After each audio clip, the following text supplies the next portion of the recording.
So today's session, so far, this is what we have done. We did the 4 or 5 very important neuroscience concepts in terms of mindset, cognitive biases, habits.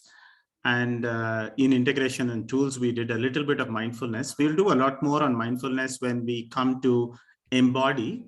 We will have a full session, which is allocated only for that, or maybe 2 sessions. Then in the last few sessions, we've been more spending time on the Mckinsey 7S model, which is really a framework for us to understand an organization. Sometimes what happens is the organization is such a complex mass, it becomes difficult to understand what are the elements which go into that complex mass. And we kind of, survive as leaders of an organization in some sense.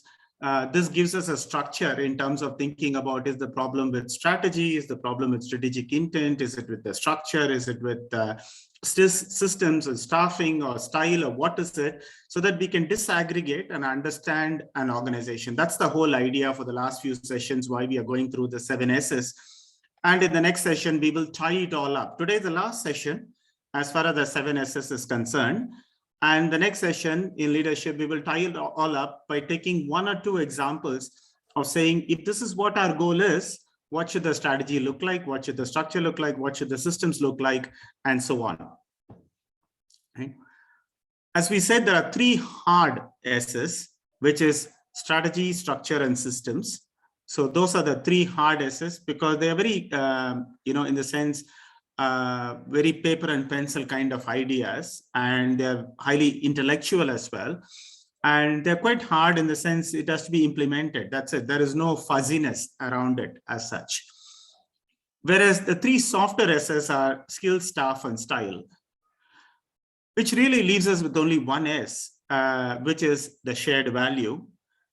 The shared value, if you read literature on 7S model, there are people who come back and argue saying that 7S is too much. There should just be 2 S's, strategy and shared values. Whichever way you want to look at it, shared values is probably the most important S, or at worst, the second most important S out of the 7. So we definitely have to spend 1 full session in terms of shared values. And it is also something which is extremely touchy-feely, extremely soft, and very difficult to really understand. Now, I'll tell you a short story of there's this person who had built a house, who wanted to have a nice lawn. And the person went to a different place on a holiday. And there he saw a very, very beautiful lawn. An exceptionally beautiful lawn like the one we see in this picture. And he wanted something very similar to that in his house, which is a new house he had built. And he went up to that particular house, rang the bell. And it so happened the landlord came out and he spoke to that person and said, this is such a beautiful lawn. And the landlord said, thank you. And he says, I want to have something very similar in my house as well. Tell me, what is that? What is that you do to have a lawn like this? So the landlord says, the first thing I do is I water the grass once every day without fail. He says, wow, I can do that. I mean, not a problem. I can water grass every day, once every day. Then what else do you do?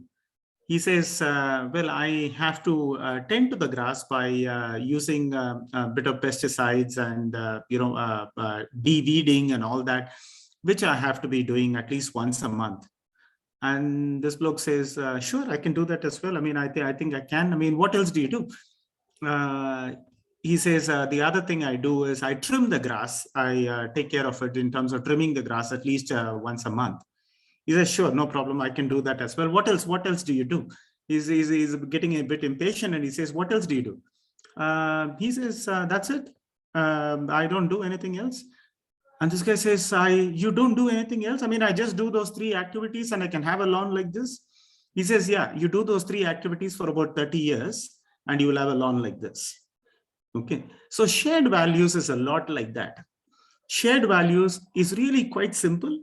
It's like watering the grass. It's like de-weeding. It's like, trimming the grass, but you have to do it consistently, behaviorally, over day after day after day, month after month, year after year, for many years. And that is how culture forms in an organization. So shared value, which is the softest of all the S's, is really the hardest to build in any organization. Great organizations build exceptionally strong shared values. And organizations which are middling don't really have great shared values at all. And there are plenty of organizations I know with lousy shared values. And I've been fortunate enough to spend almost 20 years of my career in an organization with tremendously powerful shared values, which the organization had, and it effectively leveraged it to grow and thrive in the world. Why is shared value very difficult? The reason is all the other S's, whether it is strategy, structure, systems, can be built with the right vision. You can deploy resources and put in the focus and the effort which is required, and you will be able to get the system going, get the structure going. Whereas shared values, you can't put resources, vision, and effort to make that happen. Shared value has to happen. There is a certain amount of ideation, there is a certain amount of implementation, we'll talk about it, but a bulk of shared value has to be nurtured and allowed to grow in an organization. And it has to be carefully tended to, otherwise it has an ability to immediately wither out, and it might not happen at all. That makes it both special and extremely tough to achieve in organizations. In fact, while all the human resources managers do understand and know that shared values and culture is critically important for an organization, a lot of them will try to focus on areas which are outside of shared values and culture and not on it, because it's one of the toughest to really build in any organization. What is it? What is a shared value? Okay. First, a shared value is a set of common values and behavioral traits of people in an organization. When you meet a person A in an organization or a person B, or after 5 years, you meet another person, somebody else in that organization, there is a certain amount of commonality in behavior. Not commonality in terms of their personality, not commonality in terms of their intelligence, not commonality in terms of their competence, but there is a certain commonality in terms of the behavioral trait. It could be as simple as some of people in this organization are always punctual. Whenever they say 10 o'clock, shared value is definitely not one thing. A bunch of empty words or feel-good posters. This is a common trap most organizations get to. They'll come up with some kind of a sweeping shared value kind of a statement, make some nice posters and stick it in some appropriate places so that somebody comes from outside the organization, they look at it and feel adequately impressed about it. Nobody gets impressed with all these things. Okay, that's the reality. But these are not feel-good statements. These are not statements we make to the press. These are not posters which we print out and stick there. What it is a consistent and authentic behavioral trait.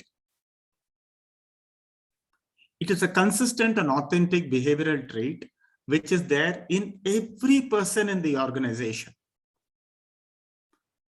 Every person in the organization, particularly people in leadership positions.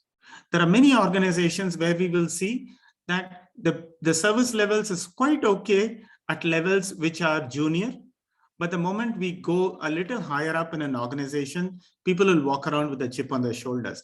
Now that is again a shared value of the organization, that we think we are important and we'll walk around with a chip on our shoulder. So shared value per se is not necessarily good or bad, but good shared values is what we are talking about, which is aligned towards our strategy, our strategic intent, and our systems and processes. the best way to find out what is the shared value of your organization is by asking somebody else. We'll talk about it a bit later. Shared values are felt by the people who come in touch with the organization. When we go to a bank, okay, no matter who's running the teller at that point in time, there is a certain amount of expectation we go with when we go to a physical bank. We don't go to a physical bank anymore, but there is a certain expectation when we go to a government office. Let us say we have to get some registration of a certain property or something else done, and we have to go to the registrar office. We can all form an image of what that registrar office is. And we are not forming the image of one individual. We are not even forming an image of that particular registrar office, but any registrar office, anywhere whom we have come in touch with, we know there is something about that particular office. And there is a certain kind of trait, which is a behavioral trait, which is kind of a behavior which is displayed by all the people who are a part of that registrar office.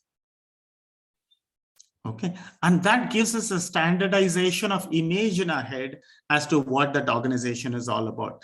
Now, that is a shared value. That is a culture which is shared by all the people. In the case of a registrar office, it might not be a shared value to be proud of, but in some cases, it might be a shared value to be proud of. So when these shared values are in action, is what we call as culture. Okay, these shared values in action is called the culture of an organization. The culture of an organization is built by people who are external, who come in touch with an organization. So here are the 7 S's. As we know, the 6 S's are really strategy. Strategic intent is, by the way, not an S. Strategy, structure, system, staff, skills, and style. And finally, the right at the center, the heart of it, the core of it, the soul of it is really what shared value is all about. There have been plenty of research which is done of saying that organizations which are very successful also happen to have very strong shared values. Okay, now let's get down to what is a shared value. But before we go there, I want to spend some time in terms of clarifying, saying that shared value has got nothing to do with personal values directly.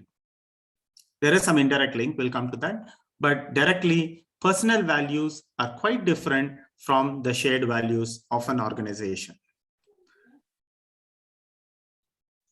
So the first clarification is, the sum total of the individual values of the organization, the individuals in an organization, is not equal to the shared value. It is not that somebody is honest and somebody else is not so honest, and the sum total of all those things put together is equal to the shared value of the organization. Not at all. Okay, each of us have our own values at an individual level. But these have nothing to do with the shared values of an organization. The shared values of an organization are deliberately thought out set of values. These are decided by the leadership team as to what are the shared values we should be having as an organization. Now, how do we decide what those shared values are? There are hundreds of values.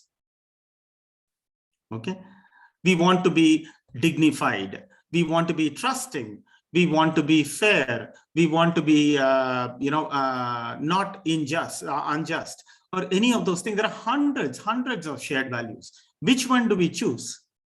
The way to choose shared values is pick those ones which are directly aligned to your purpose, your goals, your strategies, and then pick those things in terms of saying, what is that which aligns best with my purpose? What is my purpose as this particular school? What are the goals I have?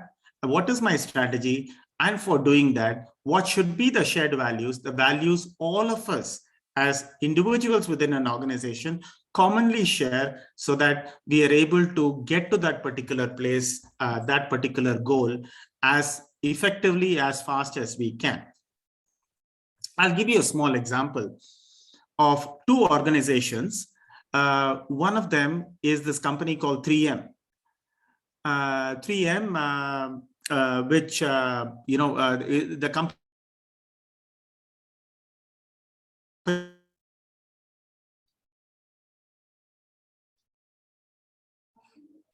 We are not able to hear you.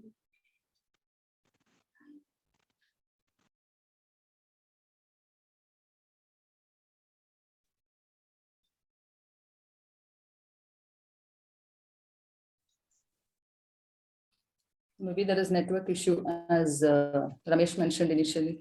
Yeah. Okay. Can you hear? Yeah. What point did I drop off? 3M. 3M. Oh, okay. Not too bad. Not too bad. Okay. Yeah. So I've just come through my hotspot. This should hopefully work. Yeah. So now 3M is a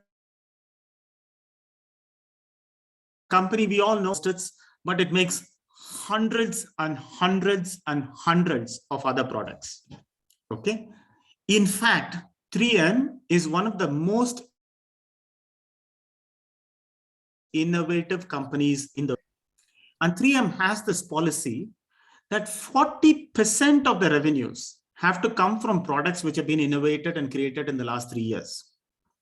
For instance, Post-it, product which has been around for many decades. Right? So that revenue is not counted in this 40. The scotch we use for cleaning our utensils is made by 3M. That revenue is not counted here. There are plenty of other things. There are tapes and various other things which are all a part of the 60%. They have this thing saying 40% for a large company like that, to say 40% of the revenues have to come from products innovated in the last 3 years is a gigantic goal for the organization to take on. Now, when you have that as your strategic intent, then we have shared values which are aligned to that. A value which they have is in terms of openness to failure and cherishing trying. Okay, trying is being cherished in that particular organization, because if you have to create,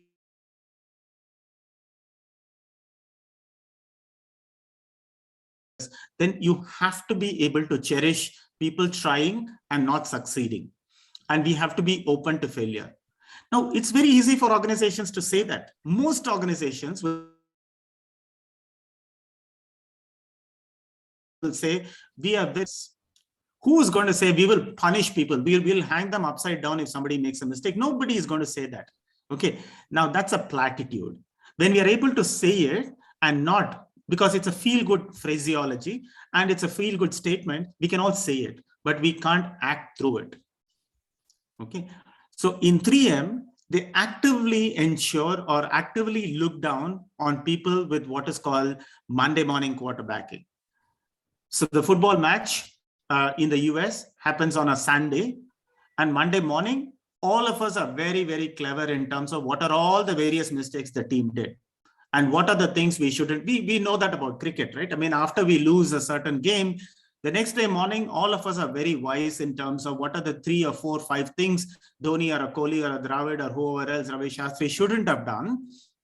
And all of us are very, very smart in hindsight, with 20/20 vision in terms of our hindsight, and be able to do that, right? And that is called Monday morning quarterbacking, because the game is over on Sunday, and quarterback is a big position in football. And then Monday morning, everybody is a quarterback.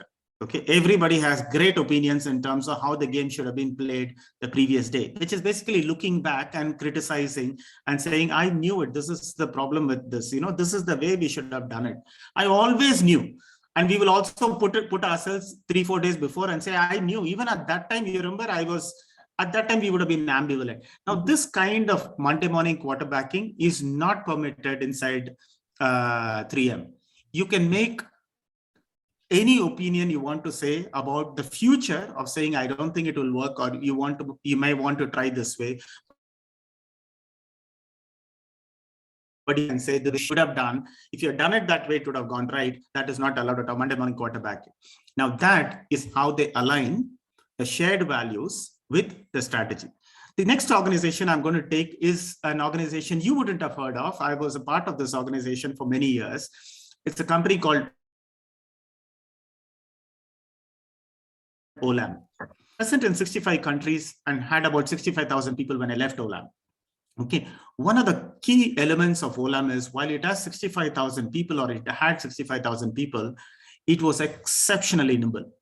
Okay, it always wanted to have that local flexibility. And one of the core values of Olam was an entrepreneurial culture, which is every one of us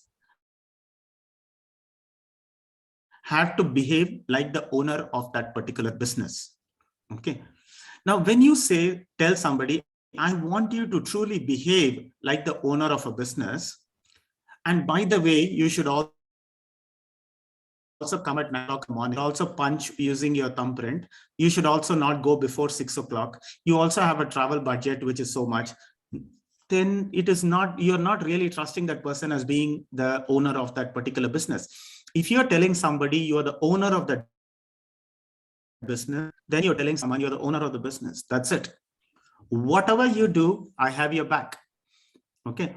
For 25 years, I worked in that organization, and I'm not talking about senior position like myself. There was no such thing called, we don't even know even date, whether Saturday is a working day or not a working day in Olam. There are no rules around when you can come into the office and when you can go out.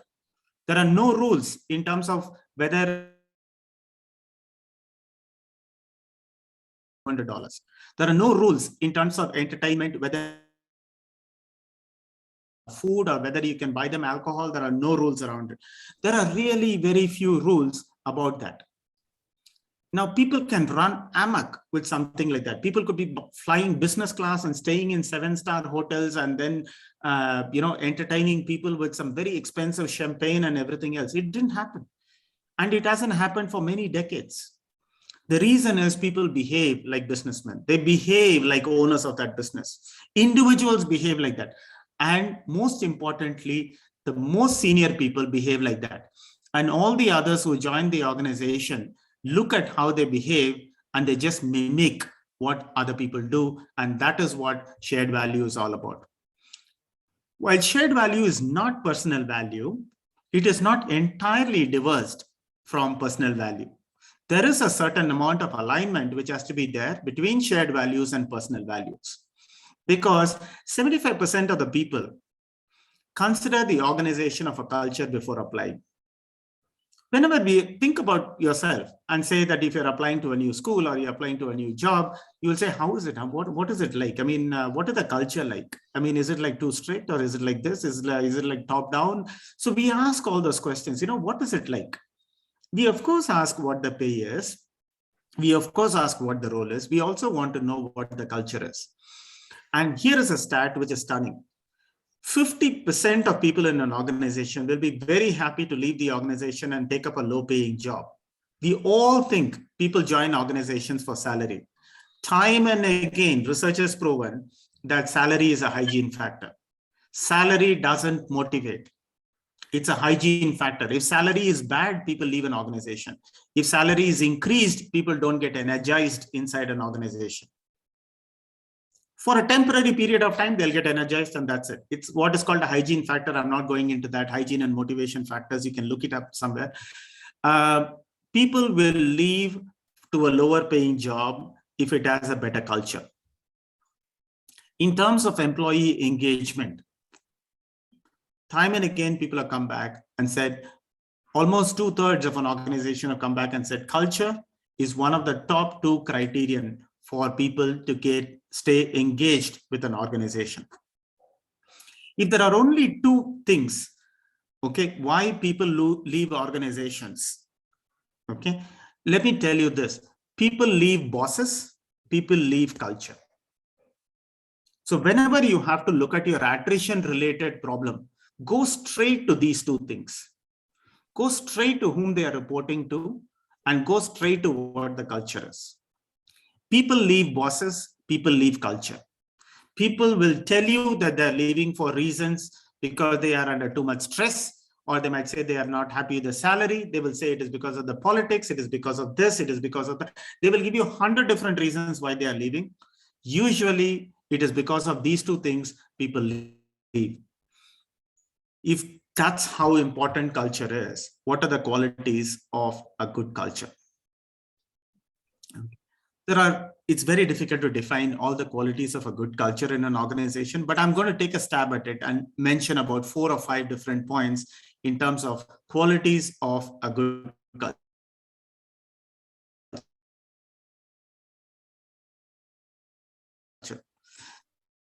The first impression is, without anybody nudging each other, everybody is pulling the organization in the direction of its purpose, its goals, and its strategies. Everybody naturally pulls it towards its purpose, its goals, and its strategies. And naturally it happens, and people keep pulling it in a certain direction. People are not looking here and there and nudging each other and cajoling each other and coaxing each other and pushing them and prodding them. People naturally pull in that particular direction because they believe in the purpose of that particular organization, and they put the weight behind it and pull that organization in that certain direction. If there is a small tweak you want to do as a leader to bring about that alignment, then a performance-linked bonus is a good idea. You have to be very careful in how you use it, a performance-linked bonus, but a performance-linked bonus is a good idea. If you are, particularly when you're implementing a new strategy or a new system, then you might want to incentivize people, but and create that alignment by creating a temporary performance-linked bonus. Second, great organizations work to build continuous alignment to their vision and purpose. Okay, vision, purpose, goals, alignment doesn't happen naturally. In fact, shared values and culture, like I said, is the toughest S of all the 7. It's very difficult to build in an organization. Okay, great organizations continuously work on saying that what is our vision, what is our strategy, what are our goals, and how do we create alignment? How do we create alignment? And they keep creating that alignment through how, not by talking, through behavior. They continue to create the alignment through their behavior. Through your alignment to the cause of the organization, then you become a role model which others look at and they get inspired and do that. And that's how culture builds in an organization, not by telling people, but it builds automatically by people looking at somebody else and taking up as a role model. The third is the trust, where the element of trust is about, can I talk my mind? Can I talk freely about what I have as a thought which is going on in my head? That's a very important element of trust in an organization. Second thing about trust is about, can people try out what they want to try out and know fully well that the others have their back? In case they don't do well in what they are trying out, what will be the consequence of that? If the consequence of that is going to be a quiet reprimand, or the consequence of that is going to be an angry shouting, or the consequence of that is a loss of faith in that particular person, consequence of this is going to be Monday morning quarterbacking, I told you so, I always knew it, then people will not be able to try out things. So can people express themselves freely? Can people try whatever they want to try freely? Are 2 elements of a good are 2 elements of trust, which is an element of a good culture. Couple more points in terms of a good culture. In organizations which have a good culture, everybody is dead serious about the performance of the organization, because the purpose and the goals of the organization are paramount to them. It is absolutely critical what the purpose and the goals of an organization are, and they have a single-minded focus towards the goals and the purpose of the organization. All the others who are a part of an organization are, of course, very important, but nothing is more important than the purpose and the goal of the organization itself. But everybody feels the purpose and goals of an organization is more important than the individuals who make the organization. There is a natural alignment which happens, which is point number one, where everybody is naturally pulling it in a certain direction. And that seriousness, when it comes to performance, actually creates joy and teamwork. You would have all noticed it is so interesting to play a game not seriously. Try playing any game, badminton, where you play, you hit, or table tennis, you hit the ball, or badminton, whatever game, you hit the ball and you say, it's okay, and I do like that. It's not fun at all. So the fun part in any organization is to take your performance exceptionally seriously. And everybody takes it seriously, but they take it seriously in such a way that it creates an intrinsic teamwork, which is there, where everyone supports each other to make that happen. And in that whole process, you get that psychological feel good, where whether it is a teacher, whether it's an academic head, or whether it's an administrative officer, whether it is yourself with the management, you feel that sense of job safety. This is not to say my job is here for life, but it knows that I can express myself freely. I can do things on my own initiative. There are others who will help me. I want to be perfectly performance focused, and that creates a very, very beautiful performance culture where people trust each other and they're comfortable taking risks and they feel very secure and included. Now, these are the qualities of a good culture. What are the steps which will take it to a good culture? How do we build it? It's tough to build it. Like I've said it 7 times in this last 20 minutes, but I will still lay out some steps in terms of what are the steps to building a good culture. The first and the foremost is to try and understand where are we, taking stock. Where are we in terms of a culture of this organization? The second is to set up what are the things which are values for us. Third is to be able to communicate it and implement it.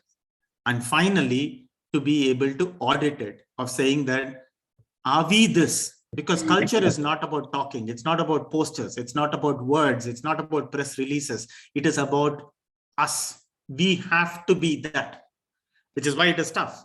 We have to be the shared value. We can't say the shared value beyond a point, particularly leaders beyond a point. They should not be talking about my shared value is really, I want to be very honest or something like that. You can't say that. You just have to be honest. Okay. So the first part is the audit. Audit is audit in the sense taking stock. I'm talking about audit as more checking after the implementation. What is our culture? How do we take stock of what is our culture? Often, people inside an organization, you ask them, what is the culture of your organization? They struggle to do it because they're too entrenched inside it. If you're too entrenched inside, you don't have the sense of smell of that organization anymore. You're not sensitive to it. And because you are an insider, sometimes we are also delusional in terms of we give ourselves some platitudes and we think that is what we are because we sit in echo chambers and talk to ourselves. And many organizations get into this trap of getting into echo chambers where they get a bit delusional in terms of who we actually are. We tell ourselves we are professional and we think we are professional. We might or might not be. We tell ourselves we have high integrity and we start thinking we have high integrity. We might or might not have. So what do we do? How do we know? One of the best ways to do it is to ask an outsider. What does Delhi Public School AB mean to you? What does some other school mean to you? What does State Bank of India mean to you? What does the registrar office mean to you? What does MTR or Vidyarthi Bhavan mean to you? In all those cases, we can quickly describe it using 3 or 4 words. Right? We'll be able to say quick service. We'll be able to say warm people. We'll be able to say customer focus. We'll be able to say something about that particular organization as an outsider. We ask ourselves a question about our own organization, which we are a part of, we'll struggle. So ask an outsider once in a while, what does this mean to you? Okay, that's one way to find out where are we. The second one, ask exiting employees. Never pass up an opportunity to do a proper exit interview. Exit interviews are extremely valuable. That's one time people will get a bit overboard in exit interviews. People know that they no longer have to report to you, and they will sometimes be a little bit unfair, a little bit rude. But we cannot throw the baby with the bathwater and say everything which is told by employees who are exiting are rubbish. They will always have something very, very important to say. It will just be exaggerated, and it will also be colored with emotions because they're probably exiting in an emotional state.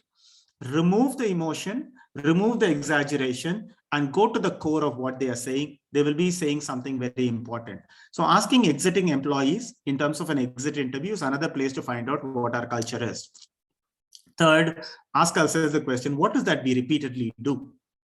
What are some of the rituals we have? Somebody makes a mistake. What is the ritual we have around it? Somebody does really well.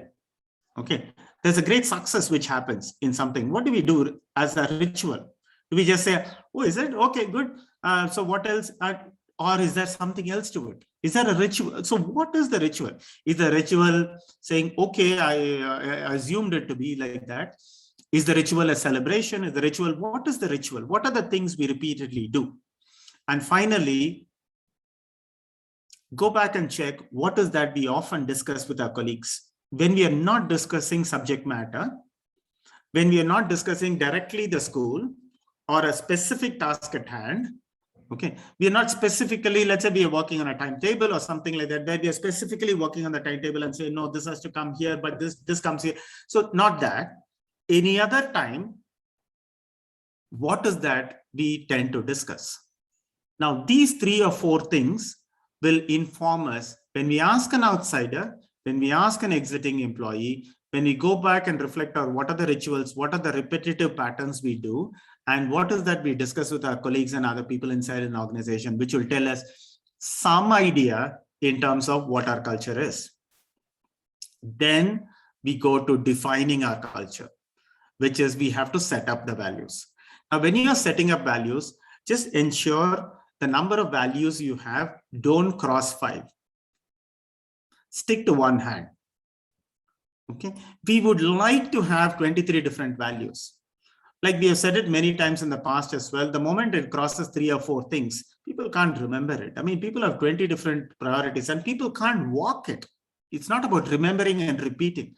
You can't embody more than 4 or 5 values. Of course, we all want to be best in everything. We can't be. So we have to understand there are certain limitations, and that's what we are. And therefore, the 3 or 4 good values we have, we can manifest. And those we want to be the shared values of an organization. Stick to not more than 4 or 5 values. And one of the boundary conditions, or one of the important conditions, is it has to align with the purpose and the goals of an organization. It cannot be standalone feel-good ideas.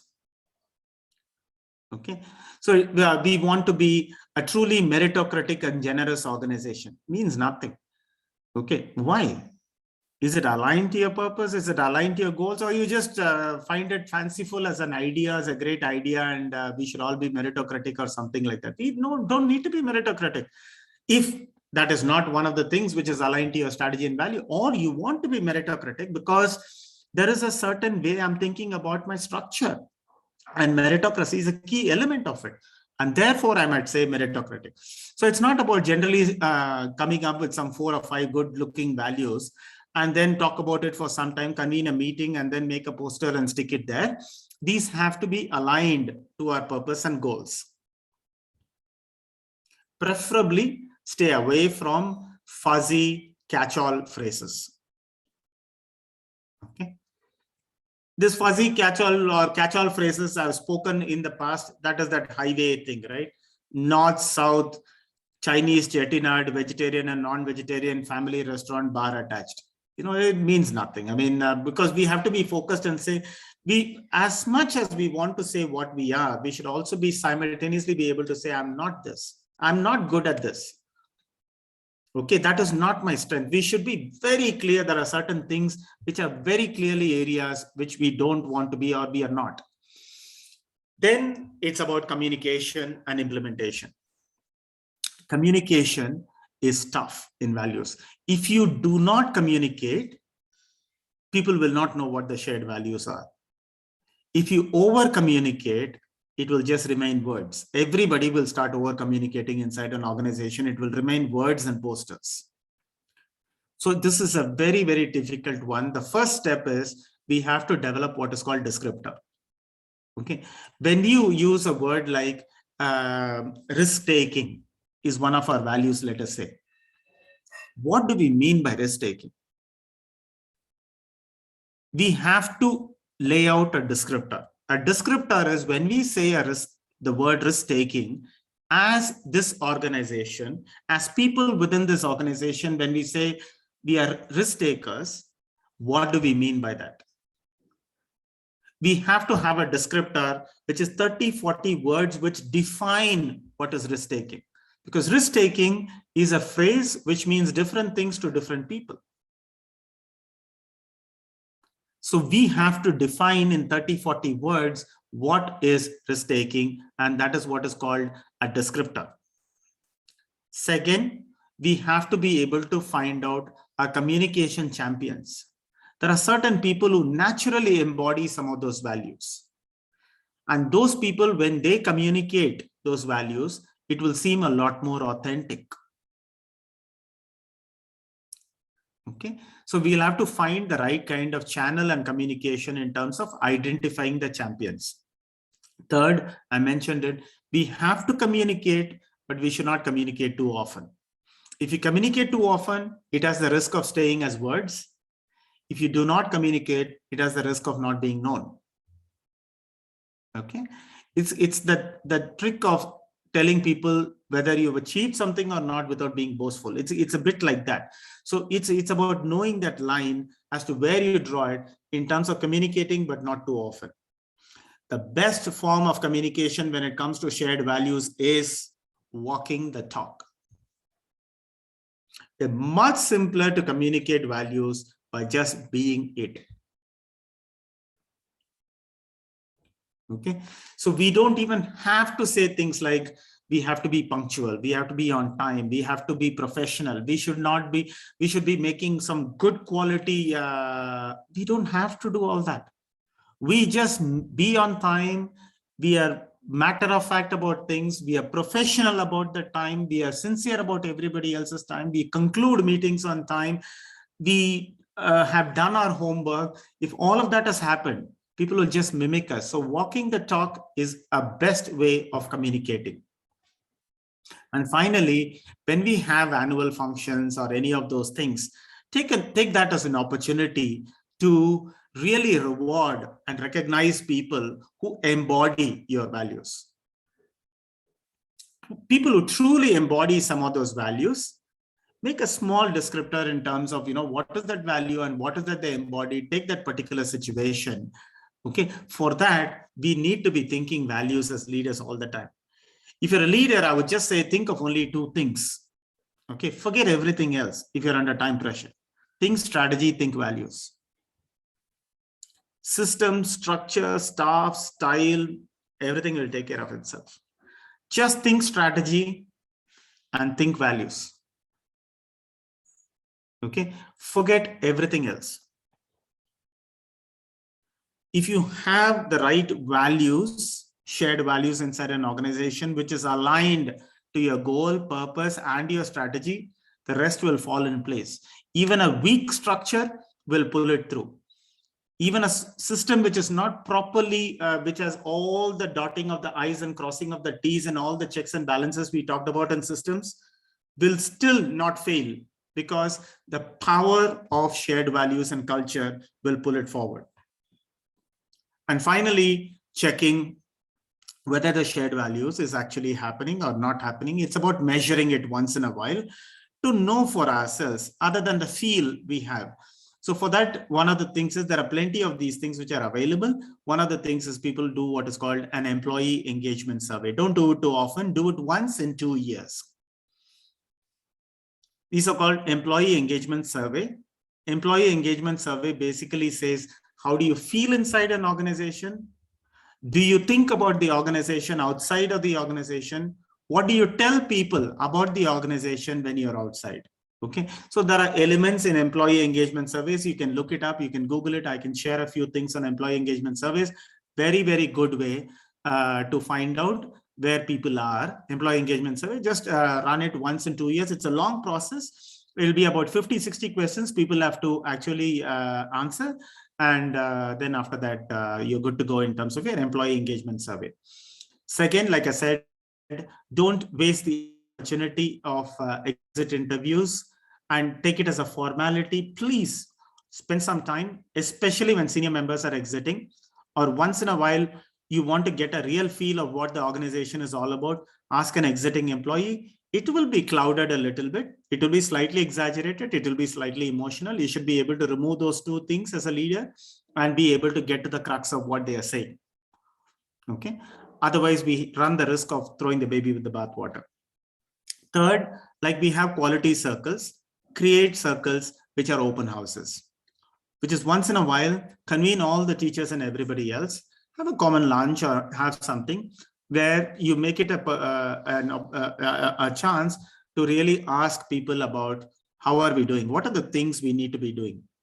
Not specifically to do with, we want this class to be added or that class to be added, but generally, how do you feel? What is your state of mind when you're there in the organization? And do that as the whole organization and also do that within your leadership team. But why the hell do we talk so much about culture? What are the benefits of a good culture? There are some crucial benefits of good culture, and it solves one big problem educational institutions face. Okay, which is it gives better performance. This is not the education institute's issue. I'll come to the third point or something is coming up. It has been again proven through proper studies that performance improves when a culture is good in an organization.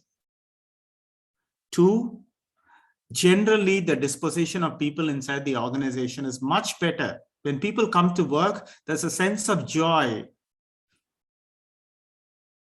Okay, you would have felt it in some organization. When you go into an organization, you'll say, what is going on here? It feels like somebody is having a party or something. People are not being loose about it. There is a difference between just wasting time away and having fun. Everybody is watching YouTube. That is not happy employees. Okay, happy employees is because we said it has to be focused on the goal, but everybody is doing it as if their life mattered on it, but at the same time, they don't seem to be having the apprehensions and the risk and the backbiting and everything else which comes along with it. You see greater teamwork and lesser HR issues and much lower. The last point is the one I was saying, education institutes have this problem. You will actually have much lower attrition. That's why I said, whenever you want to address the attrition problem, straight away go to 2 points. Forget about your salaries, forget about your systems, forget about pressure, work pressure, additional work correction. This one, you told me to do this. Go straight to 2 things, the boss and the culture. Okay, you will be able to find the reason there. 90% of exiting employees will exit because of this, but they'll give you some reason or the other. All right. So that's as far as shared values is concerned. And